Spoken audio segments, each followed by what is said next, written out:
అందరికీ మా అమ్మ ఇవాళ చేపల పులుసు రెసిపీ చేస్తుందన్నమాట. ఆల్రెడీ మన ఛానల్లో మా అమ్మ చేసిన చేపల పులుసు అప్లోడ్ చేశాను నేను. ఆ రెసిపీ యొక్క లింక్ మీకు కింద నేను ఇస్తాను, వెళ్ళి చెక్ చేయండి.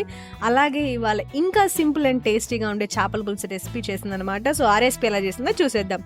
ముందుగా మనం ఒక బాండీలో క్లీన్ చేసుకున్న చేపలు, పసుపు, ఉప్పు, ఉల్లిపాయ పేస్ట్, అల్లం వెల్లుల్లి పేస్ట్, కారం, కొద్దిగా కరివేపాకు వేసుకొని ఒకసారి అంతా బాగా కలిసేలా కలిపిన తర్వాత అందులో మనం చింతపండు గుజ్జును ఆయిల్ వేసుకొని ఒకసారి కలిపి స్టవ్ మీద పెట్టుకొని మూత పెట్టి ఒక 20 నిమిషాల పాటు మనం దీన్ని ఉడికించుకోవాలి.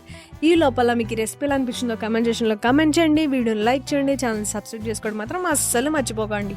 ఈ 20 నిమిషాల్లో మనం వీడియోలో చూపించినట్టు స్పూన్ పెట్టకుండా ఒకసారి కలుపుకోవాలి.